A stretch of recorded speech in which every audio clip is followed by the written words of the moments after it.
히브리서 5장 말씀 같이 보겠습니다. 히브리서 5장 7절에서 9절까지의 말씀 함께 합독하도록 하죠. 함께 읽겠습니다. 7절에서 9절 같이 합독하겠습니다. 시작. 저는 육체에 계실 때 자기를 죽음에서 능히 구원하실 이에게 심한 통곡과 눈물로 간구와 소원을 올렸고 그의 경건하심으로 말미암아 들으심을 얻었느니라. 그가 아들이시면서도 받으신 고난으로 순종함을 배워서 온전하게 되셨은즉 자기에게 순종하는 모든 자에게 영원한 구원의 근원이 되시고. 아멘. 오늘은 눈물의 기도, 온전한 성숙에 이르게 한다는 주제로 말씀 나눌까 합니다. 우리 재영이와 무영이가 저희 집에 오면 늘 하는 게 있어요. 자주 놀러 오는데 저희 집에 오면 꼭 애들이 하든지 아니면 저희가 꼭 시켜요. 두 가지를 하는데 하나는 몸무게를 재는 거예요. 몸무게. 저울에 늘 올라가서 내가 얼마나 컸나 이걸 확인하는 거죠. 그죠? 몸무게를 늘 달아요. 그래서 작년보다 올해 보니까 한 재영이 무영이가 한 10kg 정도 찐 것 같아요. 10kg. 그래서 재영이는 벌써 55kg가 넘었고 무영이도 50kg 이렇게 요새 달면 막 그렇게 가더라고요. 그 다음에 꼭 키를 재요.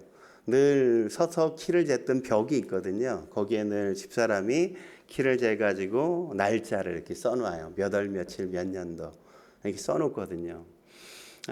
올해 보니까 많이 컸어요. 작년엔 재영이가 거의 안 커가지고 얘가 이렇게 키가 안 크나 이랬는데 올해는 그냥 부쩍 이렇게 많이 크더라고요.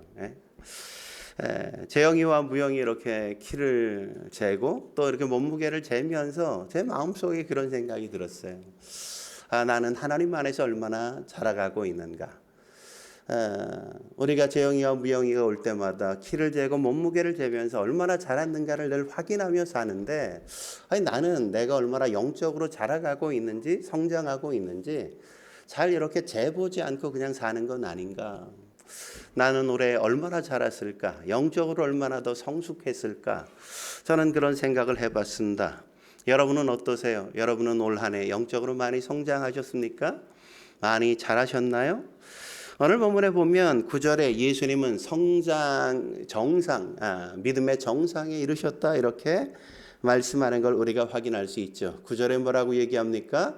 온전하게 되셨은즉 이렇게 말하죠. 여기서 온전하게 이렇게 번역한 이 번역은 다른 번역본에 보면 거의 대부분이 완전하게 이렇게 번역하고 있는 걸 확인할 수 있습니다. 그러니까 뭐예요? 예수님은 완전한 분이 되셨다 이런 거죠.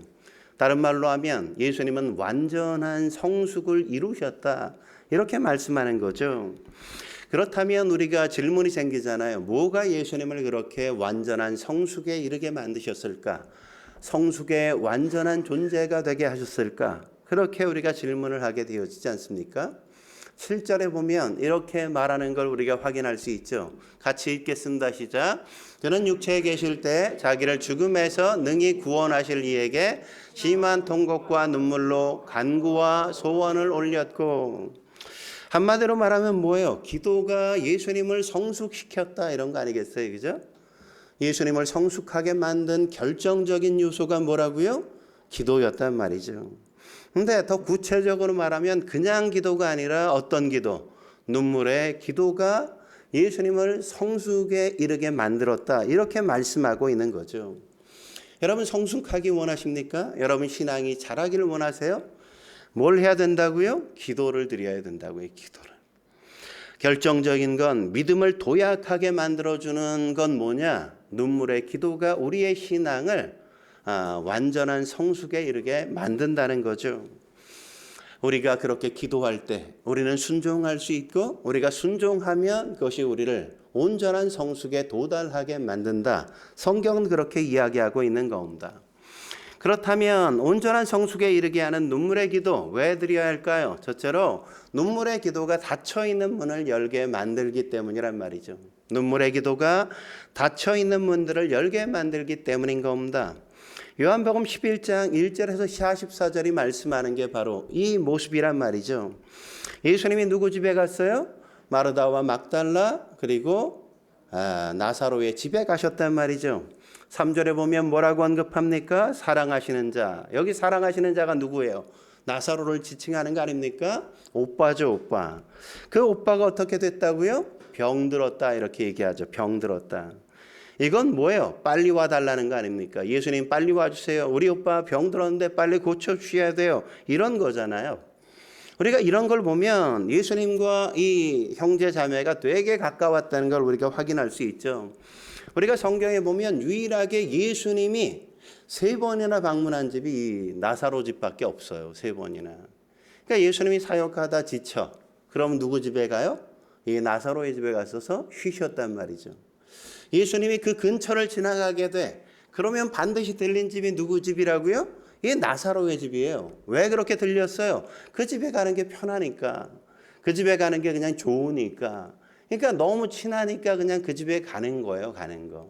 주변만 가면 마치 자석이 끄는 것처럼 나를 나사로의 집으로 이렇게 끌어당긴단 말이죠. 저는 저와 여러분이 예수님에게 그런 존재가 됐으면 좋겠다는 마음이 듭니다. 우리가 살면서 주변만 가면 그냥 한번 들려보고 싶은, 가고 싶은, 예수님이 그냥 한번 꼭 찾아가고 싶은 그런 집이 되면 얼마나 좋을까 그런 생각이 든단 말이죠. 그런데 그렇게 친한 나사로가 병들어 죽게 되었는데 예수님이 어떻게 하셨어요? 그 소식을 듣고 그냥 곧바로 간 게 아니라 이틀이나 늦게 가셨단 말이죠. 여러분 기다리는 사람의 마음은 얼마나 초조해요. 이게 1시간이라도 빨리 와가지고 고쳐주면 얼마나 좋아요. 얼마나 초조합니까? 그런데 예수님이 그렇게 빨리 오시지 않는 거예요. 자꾸만 늦추는 겁니다. 우리 입장에서 보면 빨리 와서 고쳐주면 얼마나 좋아요. 그냥 빨리 왔으면 좋겠는데 예수님이 자꾸 늦추신단 말이죠. 근데 여기서 우리가 알 수 있는 게 뭐예요? 하나님께는 결코 늦은 타이밍은 없다는 걸 우리에게 확인시켜 주는 거란 말이죠. 우린 막 속 터져. 우리는 안 달랐어. 근데 하나님은 결코 늦지 않는다는 거죠. 우리 생각엔 하나님이 혹시 충청도뿐 아냐? 뭐 이런 생각이 막 들 정도인데 하나님은 그렇지 않다는 거예요. 근데 우리가 지나놓고 보면 어때요? 결코 그 시간이 늦은 타이밍이 아니라는 걸 고백할 수밖에 없잖아요. 그 시간이 최적의 타이밍이었다는 걸 우리가 뒤늦게 확인하는 건 그런 거 아닙니까? 하나님이 더 큰 걸 이루기 위해서 그러신 거라는 사실을 우리가 뒤늦게 확인하게 되잖아요. 그래서 성경의 로마서에서 뭐라 그래요? 합력해서 선을 이루신다 이렇게 말씀하고 있는 거란 말이죠. 그래서 이틀이 지나서 갔더니 어땠어요? 나사로가 죽었어. 21절에 말하다가 예수님께 그래서 뭐라고 얘기합니까? 주께서 여기 계셨더라면 내 오라비가 죽지 아니하였겠나이다. 그러잖아요. 근데 예수님이 그 얘기를 듣고 뭐라고 말씀하세요? 23절에 내 오라비가 다시 살아나리라. 내 오라비가 다시 살아나리라. 여러분 이 얘기를 시작하기 전에 4절에 뭐라고 이야기하는지 아십니까? 예수님이 이렇게 말씀하는 걸 우리가 확인할 수 있죠.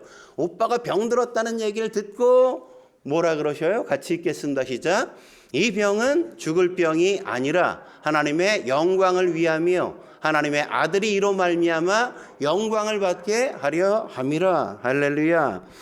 예수님은 죽음을 뭐로 봤어요? 영광의 없음으로 봤단 말이죠.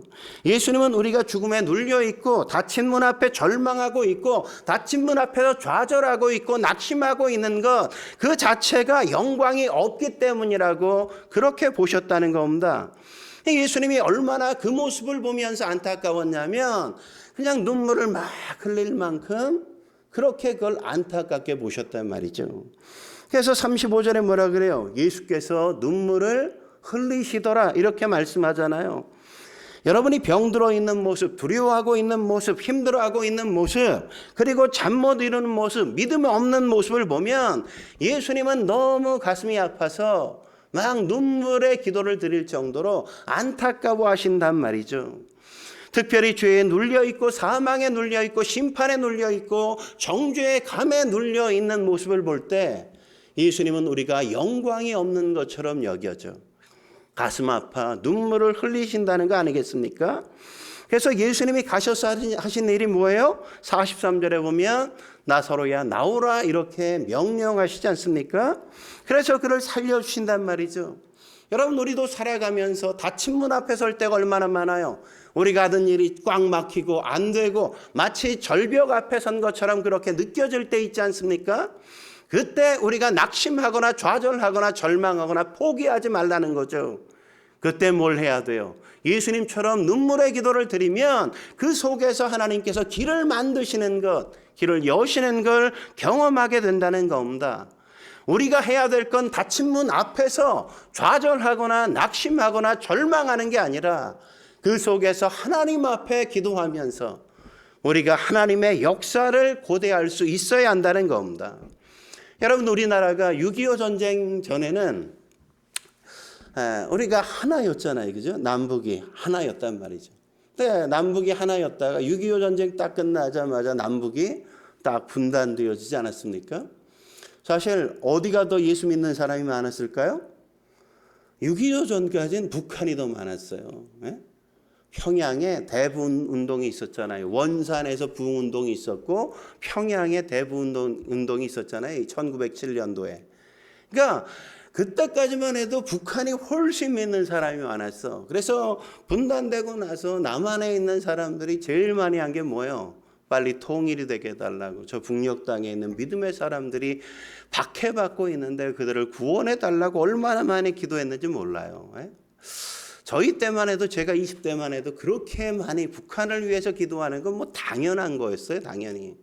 왜냐하면 거기에 믿음의 선배들이 있기 때문에. 근데 북한이 열리지 않잖아요. 그죠? 저는 때가 되면 하나님께서 열어주실 거라고 생각합니다. 근데 참 묘한 게 뭔지 아십니까? 북한에 대한 기도는 그렇게 열심히 했어요. 뭐 중국에 대한 기도, 뭐 북한에 대한 것보다 10분의 1 정도 했을까? 뭐 소련을 위한 기도, 뭐 그거보다 훨씬 적게 했을 것 같아요. 근데 지금 돌아보면 어때요? 중국과 소련은 복음의 문이 활짝 열려 있잖아요. 예? 교회가 막 서고 세우고 선교가 자유롭게 이루어지고. 근데 우리가 그렇게 열심히 기도했던 저 평양은 어때요? 북한은 아직도 문이 안 열리고 있단 말이죠. 왜 그런 걸까요? 왜 아직도 북한만 저렇게 문을 못 열고 있는 걸까요? 저는 하나님의 때가 아직 오지 않았기 때문이라고 저는 생각합니다. 아직 아닌 거란 말이죠. 저는 그렇게 생각해요. 여러분, 이스라엘 백성도 70년 동안 바벨론의 포로 생활을 할 때 그때 진짜 순전한 백성들이 있었다고요. 하나님의 성도들이 거기에 있었단 말이죠. 그처럼 지금 북한에도 하나님을 신실하게 믿는 순전한 성도들이 있지 않겠습니까? 오히려 그들이 우리가 참된 믿음으로 구원받을 수 있도록 기도하고 있는지도 몰라요.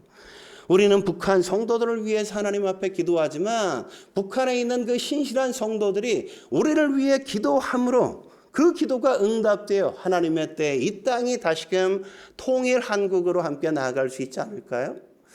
저는 아직도 우리가 금요 기도할 때마다 권사님과 늘 그렇게 기도한단 말이죠. 북한과 통일을 위해서. 사람들은 벌써 낙심하고 안 될 것 같은데, 지금까지도 안 됐는데 이러지만 하나님의 때 하나님께서는 이루실 거라고 저는 믿습니다. 우리도 마찬가지인 거죠. 막힌 문 앞에 있으면 어떻게 해야 돼요? 막힌 문은 우리에게 기도하라는 거죠. 기도하라는 거. 예? 기도해 뚫리지 않는 게 어디 있습니까? 믿음의 성도란 어떤 사람들이에요? 막힌 문 앞에서 기도해서 그걸 뚫고 나가는 사람 아닙니까? 여러분, 홍해도 갈랐잖아요. 요단강 가르지 않았습니까? 여리고성 굳게 닫혀 있었지만 기도하자 그 문이 열리잖아요. 하나님이 함께 하시면 다 뚫고 나가게 되어지는 거죠. 굳게 닫힌 문도 없고 죽음의 권세 역시 이기지 않았습니까? 예수님이. 그렇다면 우리가 뭘 두려워하겠어요? 뭘 염려하겠습니까? 우리가 가진 특권이 뭐예요? 막힌 문을 여는 그 특권이 우리에게 있단 말이죠. 그때 뭘 해야 돼요? 기도해야 되는 거예요. 눈물의 기도를 드릴 때 막혀진 것들을 주님께서 여시고 우리 앞을 가로막는 것들이 열려지는 하나님의 역사를 보게 될 줄 믿으시기 바랍니다. 한 걸음 더 나아가 우리는 온전한 성숙에 이르게 하는 눈물의 기도 왜 드려야 될까요? 두 번째, 눈물의 기도가 영혼을 잃지 않고 구원하게 만들기 때문인 겁니다. 예수님이 십자가를 지기 전에 예루살렘 성을 바라보면서 막 눈물의 기도를 드리셨다고 우리 누가복음 19장 41절에서 44절에 기록하고 있는 거 우리가 볼 수 있잖아요. 여러분 누가복음 19장 41절 42절 같이 한번 읽어보죠. 41절과 42절 읽겠습니다. 시작. 가까이 오사 성을 보시고 우시며 이르시되 너도 오늘 평화에 관한 일을 알았더라면 좋을 뻔하였거니와 지금 내 눈엔 숨겨졌도다. 그러니까 예루살렘이 뭐예요? 예루살렘. 그러면 뭐가 들어있어요 거기? 샬롬이 들어있잖아요. 그죠? 그러니까 예루살렘은 뭐냐? 평화의 도성 이런 뜻이거든요. 평화의 도성. 예? 그러니까 이름은 평화의 도성인데 평화에 대해서 이들이 알지 못해. 예? 그러니까 얼마나 예수님이 답답하겠어요.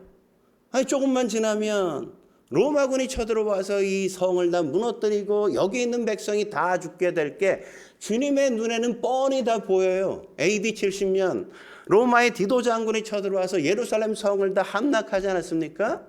그때 어느 누구도 살지 않았다고요. 다 죽었어요. 다 죽었어. 예?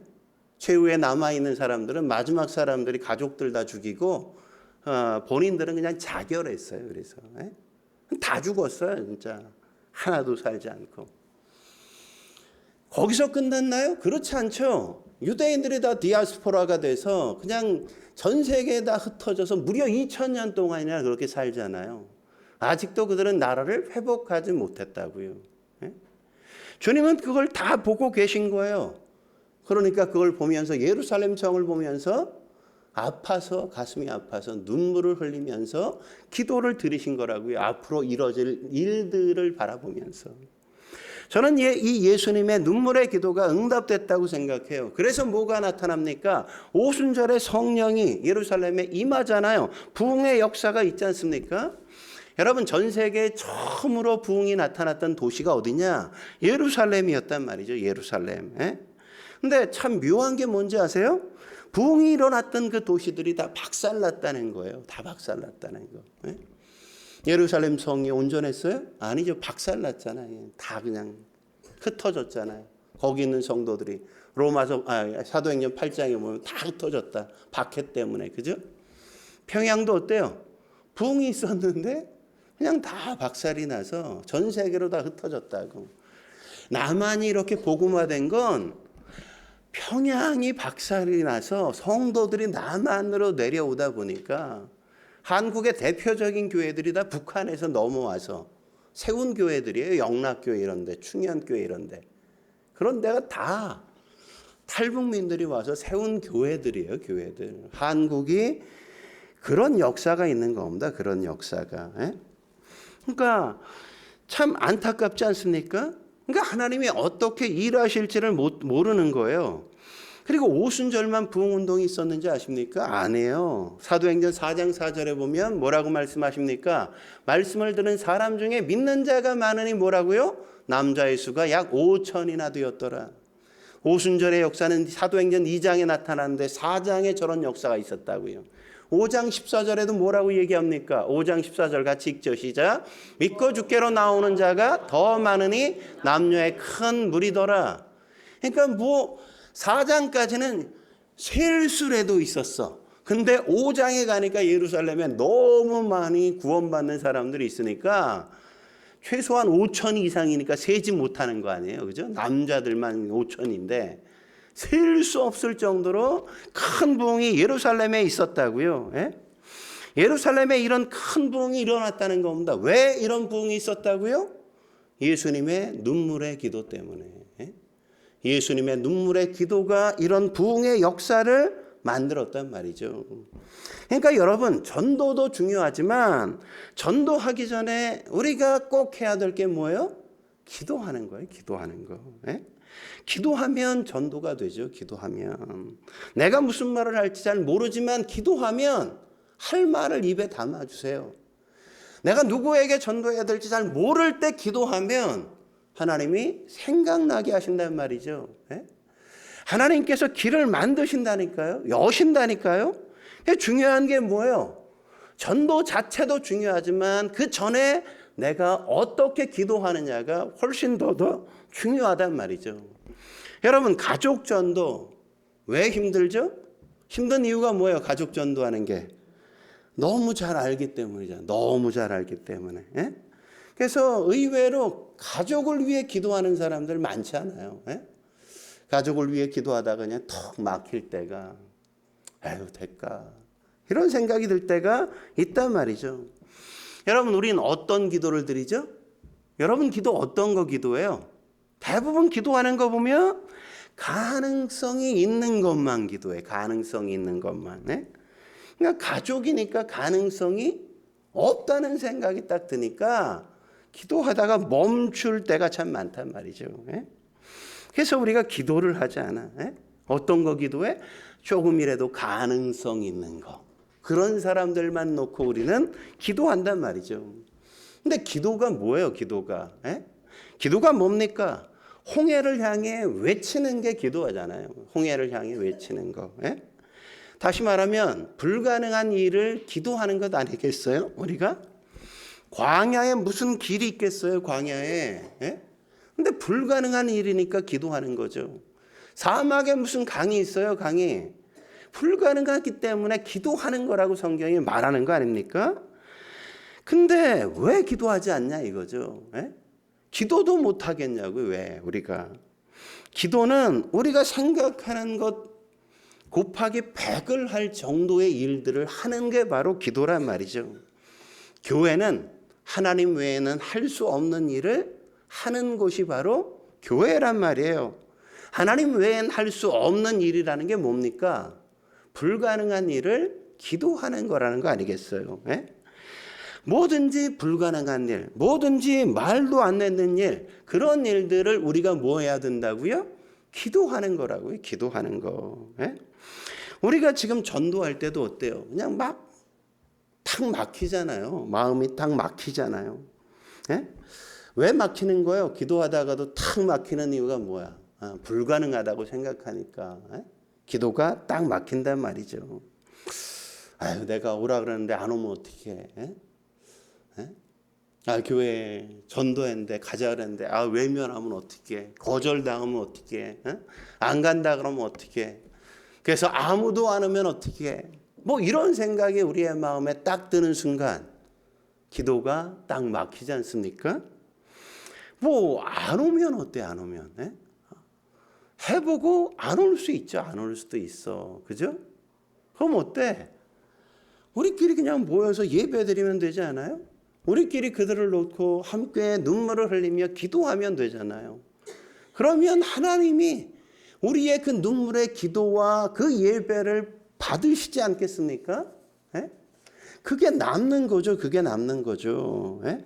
그런 게 바로 우리가 해야 될 일이란 말이죠. 그런 게. 예? 전도 대상자를 위해서 기도하고 눈물을 흘리며 기도한 그것들이 주님의 잔에 채워질 때 그것만 남더라도 주님께서 아유 수고했어 그러시지 않겠습니까? 여러분 바울의 3차 전도여행이 1, 2차 전도여행과 다른 게 뭔지 아세요? 눈물이 있었다는 거예요. 눈물이.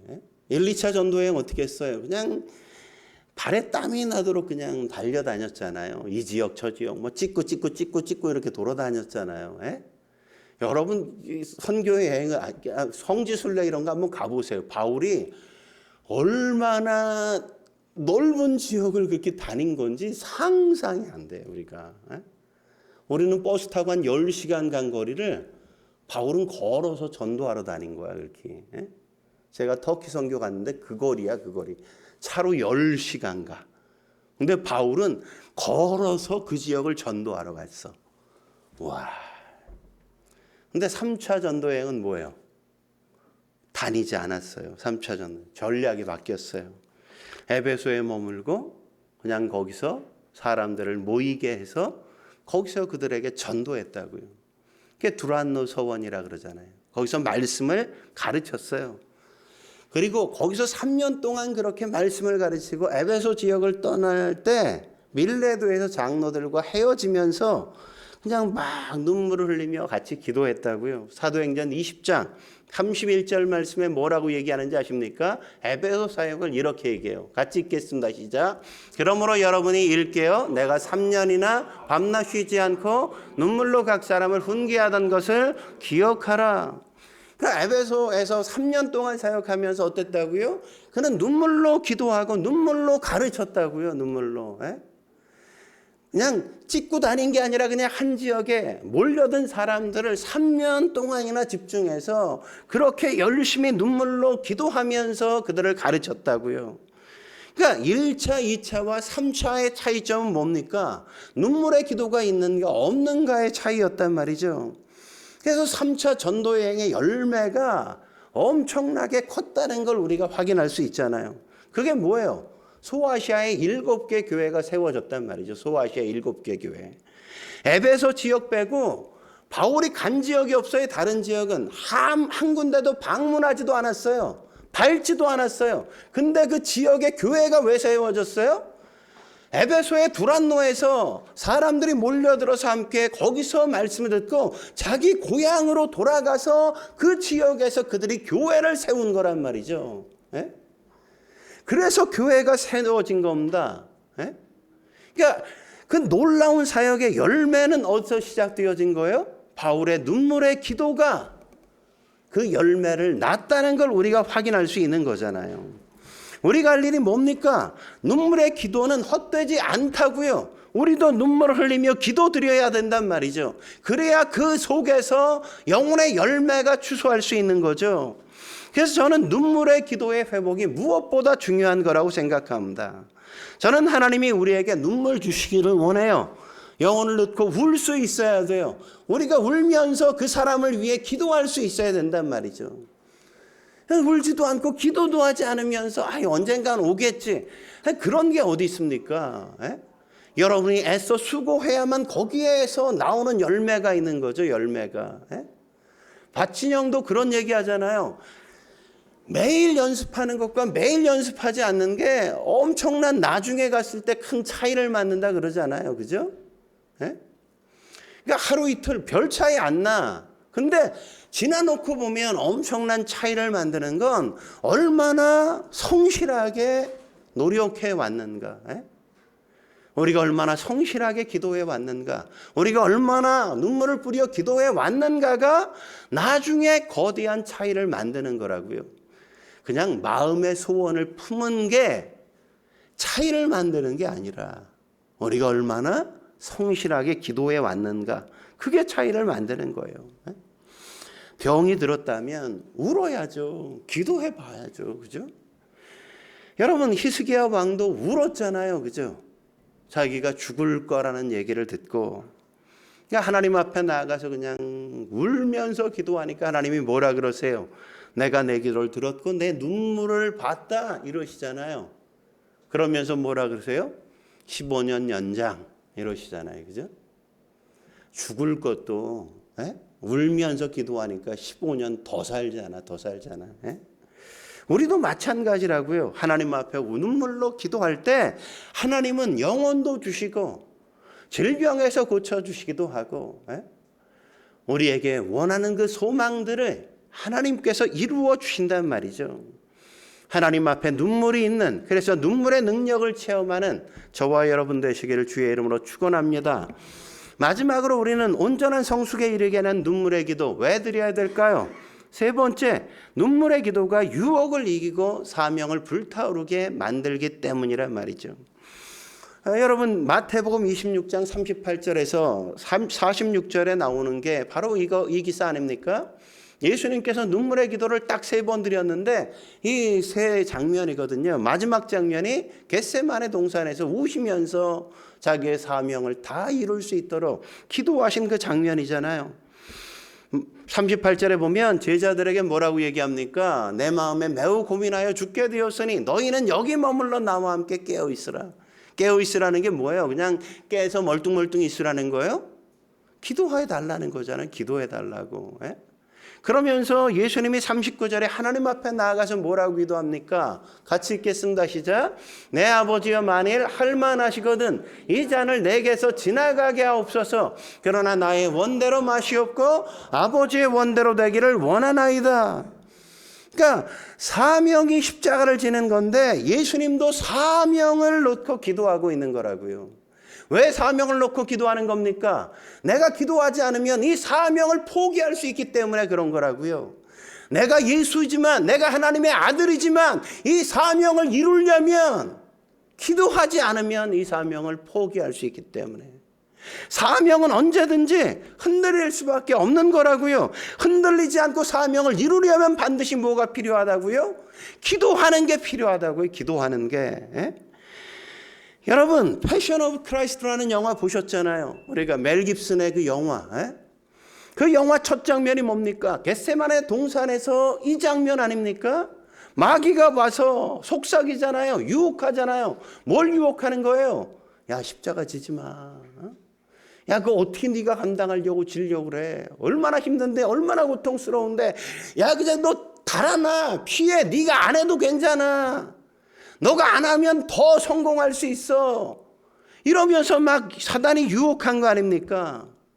근데 그걸 예수님이 기도로 이겨낸 거 아니에요? 기도로. 십자가의 길은 언제나 초라해 보인다고요. 초라해 보여. 망하는 것처럼 보인다고요.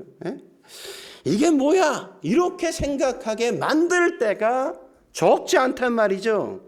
그런데 그때 그걸 포기하지 않고 기도하고 있자. 그때 어떤 일이 있어요? 누가복음 22장 43절에 이렇게 말하죠. 천사가 하늘로부터 예수께 나타나 힘을 더하더라. 힘을 더하더라.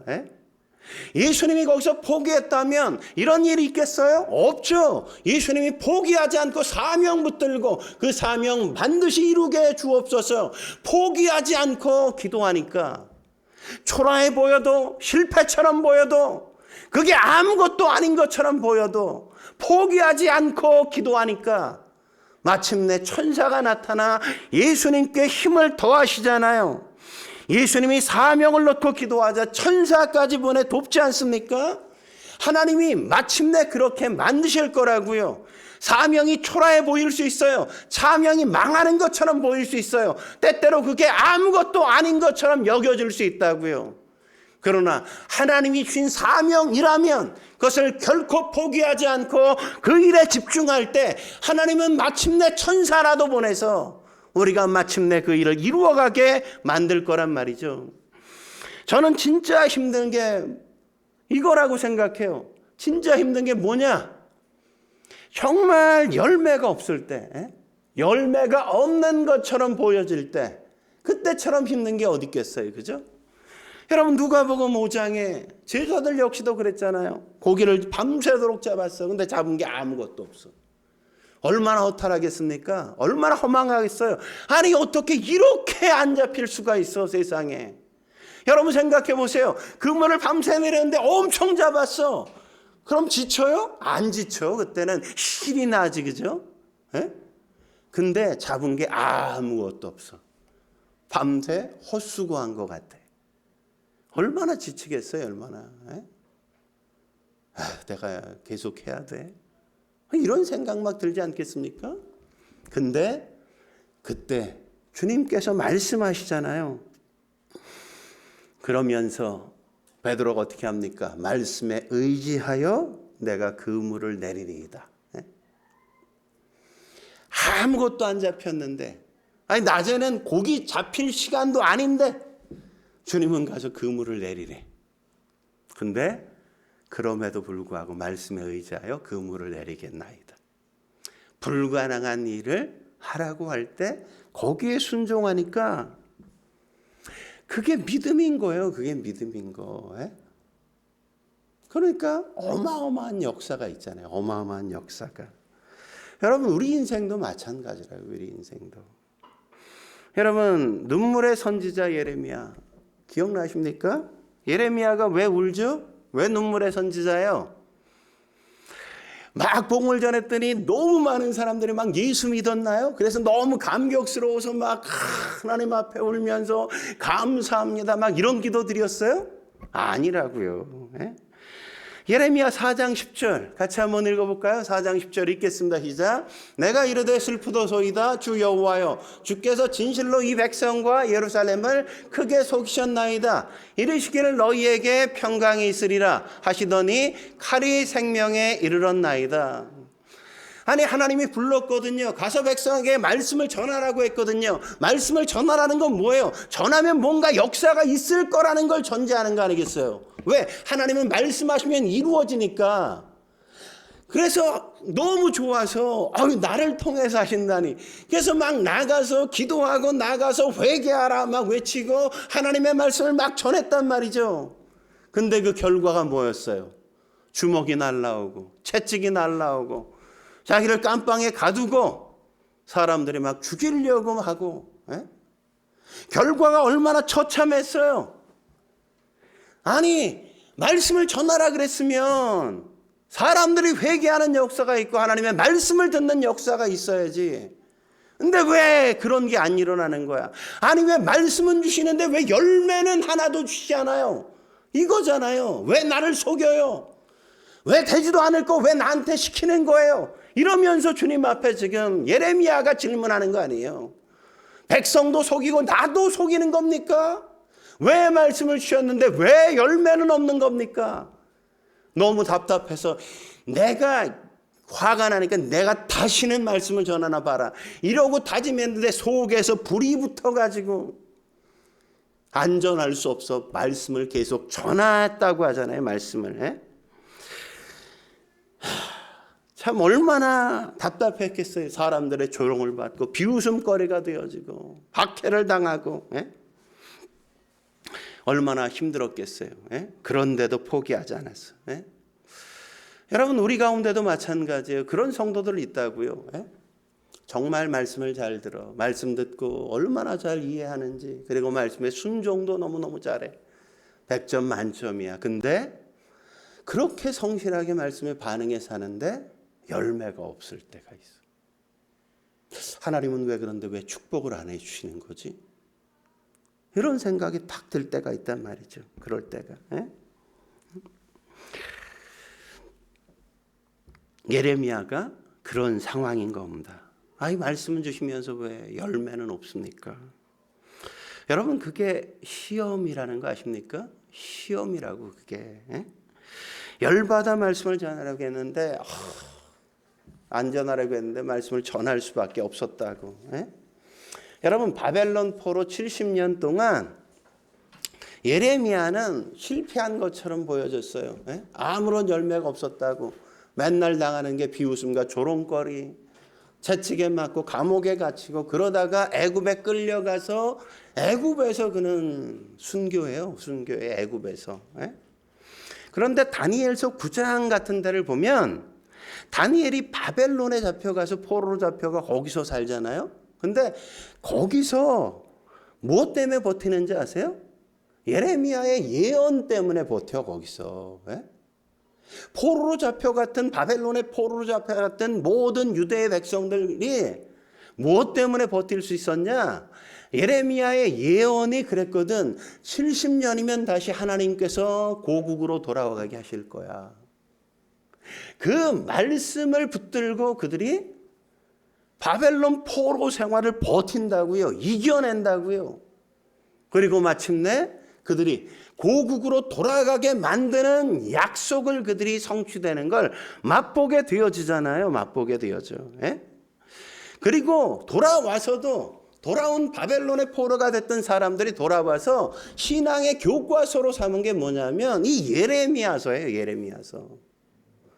예레미야서 이후에 예레미야가 없었으면 그 선지서들 역시도 뭐 쓰여지지도 않았을 거예요. 쓰여지지도 않았을 거.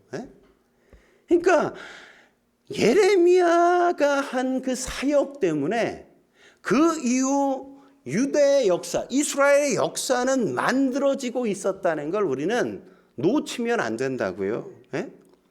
근데 이 놀라운 일, 이 어마어마한 역사가 나타났는데도 불구하고 예레미야는 그 당시에 뭘 느꼈다고요? 나는 실패자인 것처럼. 나는 아무것도 이루지 못한 것처럼.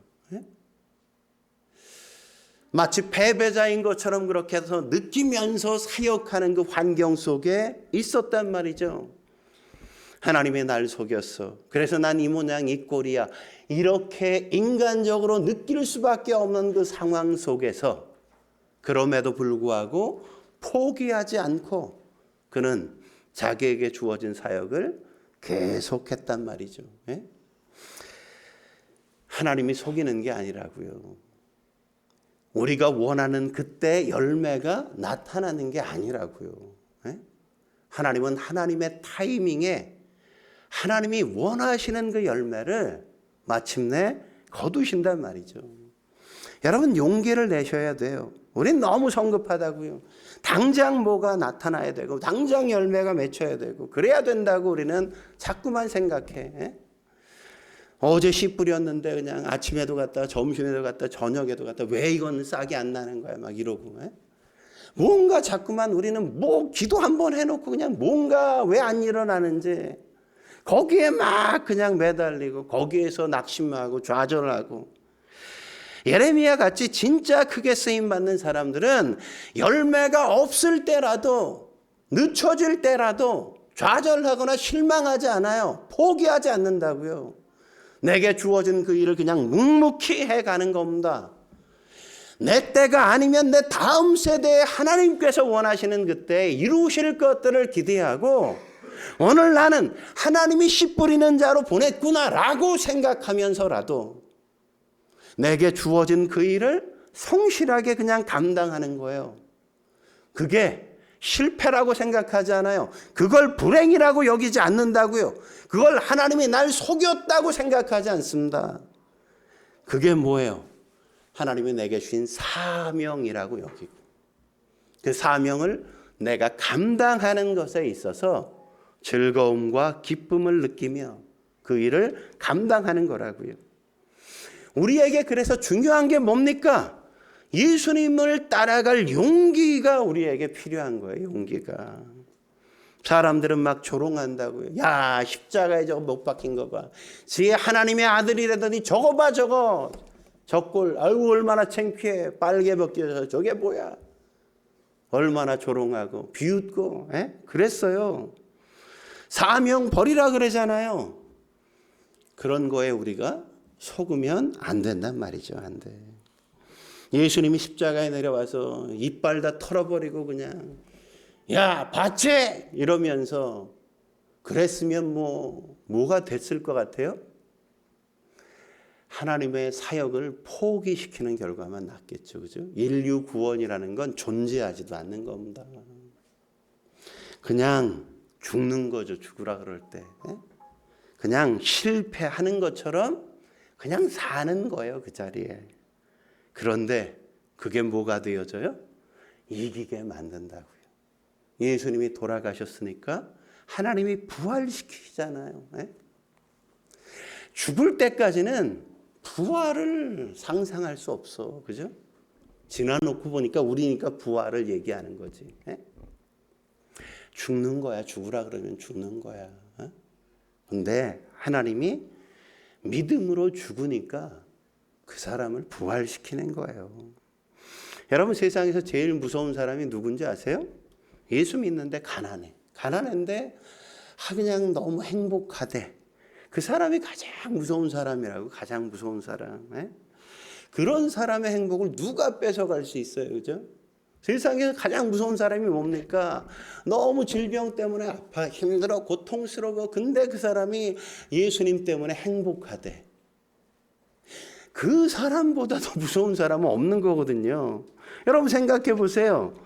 부자가 난 예수 믿었더니 예수님께서 이렇게 축복했어. 내가 이렇게 부유해졌어. 이렇게 아이들이 잘 됐어. 그러면 욥에게 와서 욥기 1장에 사단이 와가지고 하나님 앞에 참소한 것처럼 그런 일들이 나타낸다니까요. 하나님 봐요. 하나님이 축복해 주니까 제가 하나님 믿는 거지. 하나님이 자식 잘 되게 해주니까 제가 하나님 믿는 거지. 그 돈 다 뺏어가 봐요. 재산 다 뺏어가 봐요. 자식 그냥 폭삭 망하게 해봐요. 그럼 제가 하나님 믿겠습니까? 안 믿지? 이렇게 참소한다니까요. 참소. 그러니까 그런 사람은 시험도 그치지 않을 뿐만 아니라 검증되지 않은 믿음의 사람일 가능성이 큰 거라고요. 큰 거. 그런데 가난해. 아무것도 없어. 그런데 예수님 때문에 행복하대. 아니 그런 사람의 행복을 감히 누가 뺏어갈 수 있겠습니까? 누가 그 사람을 건드릴 수 있겠어요? 세상이 감당할 수 없는 존재가 되는 거예요. 그런 사람은.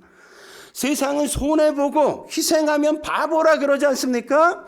근데 사명을 붙들고 손해본단 말이죠. 희생한단 말이죠. 그러면서도 행복하다고 그 길을 꿋꿋이 가는 사람. 그 사람을 세상에 이길 사람이 어디 있겠습니까? 세상 사람들이 감동받는 사람은 누구예요? 그런 사람을 보면서 야, 저 사람이 진짜구나.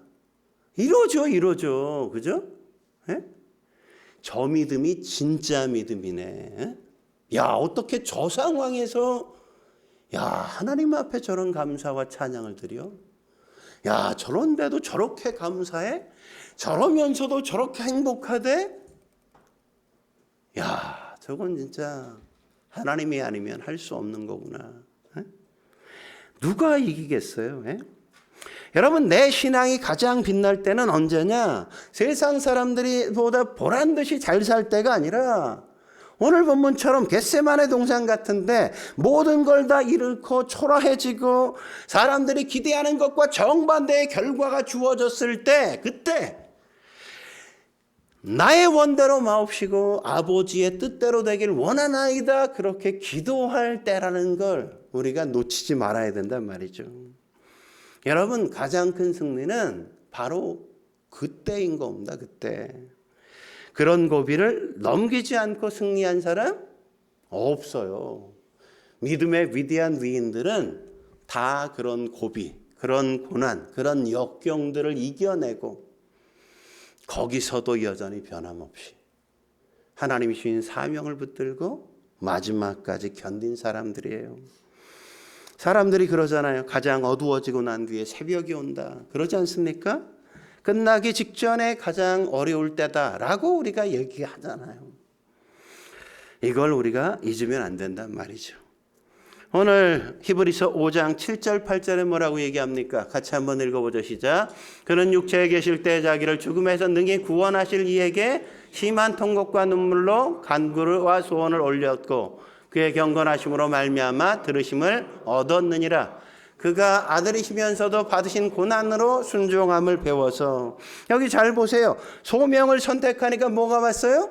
고난이 왔다고. 고난이. 예? 소명 선택하면 고난이 와. 소명 선택하면 잘 돼? 아니, 그런 거 거의 없어. 예레미야도 고난 처했잖아요. 의도 터졌잖아. 조롱당했잖아. 예? 우리가 소명을 붙들면 반드시 그 길은 고난의 길이야. 예수님처럼 십자가의 길 걸을 수밖에 없다고. 에? 고생해요. 어려워요. 힘들어요. 근데 결과가 뭐예요? 9절. 뭐라고 결과를 말해요? 온전하게 되었은즉. 에? 고난 속에서 우리는 온전해지는 거예요. 눈물의 기도를 통해서. 애들 원하는 거 다 해주고 에? 막 키웠더니 애들이 엄청 근사하게 멋지게 자라더라? 그런 거 없어. 에? 잘못된 욕망은 아니라고 야단쳐주고 매를 들고 호되게 야단치고 뭐가 바른 건지 아이에게 절제할 걸 절제하게 만들고 그릇된 욕망을 포기하게 만들 줄 알 때 그 아이는 바르게 자라는 거죠. 에? 우리가 어떻게 살아야 됩니까? 편한 길 가는 거 아니라고요. 쉬운 길 아니라고요. 그 길 가면 하나님 앞에 딱 섰을 때 꽝이구나, 망했다, 이렇게밖에 할 소리 없습니다. 어떻게 살아야 돼요? 하나님이 주신 사명 갖고 살아야 된다. 나머지는 나중에 생각해야 돼. 나중에. 아니 그런데 왜 이렇게 고생이 심해? 왜 이렇게 희생을 많이 해야 되는 거야? 그래도 그 길이 좋은 길이에요. 그 길이 선한 길이라.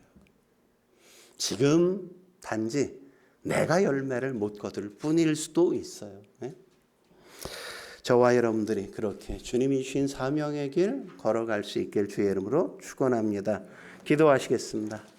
거룩하신 하나님 아버지, 오늘도 주님 앞에 나와 엎드려 예배케 하시니 감사합니다. 예수님이 인생을 사시면서 눈물의 기도를 그렇게 드리며 하나님께서 주신 그 사명을 완성하신 것처럼 우리 역시도 닫힌 문을 열고 마침내 영혼을 구원하며 하나님이 주신 미션을 성취해가는 그 인생을 위하여 그냥 기도를 드릴 뿐만 아니라 우리가 너무 힘겹고 어려워 눈물을 흘리면서 하나님 앞에 기도하는 저희가 되게 해 주옵소서. 주여, 메마른 우리에게 눈물을 더하여 주옵소서. 울며 기도하는 그 영혼이 있게 주여 도와 주옵소서. 우리가 정말 너무나도 소망하여 하나님 앞에 울며 기도하는 그 병자들이 있게 주여 도와 주옵소서. 우리가 울면서 기도하는 그 위대한 사명이 우리 손에 있게 주여 도와 주옵소서.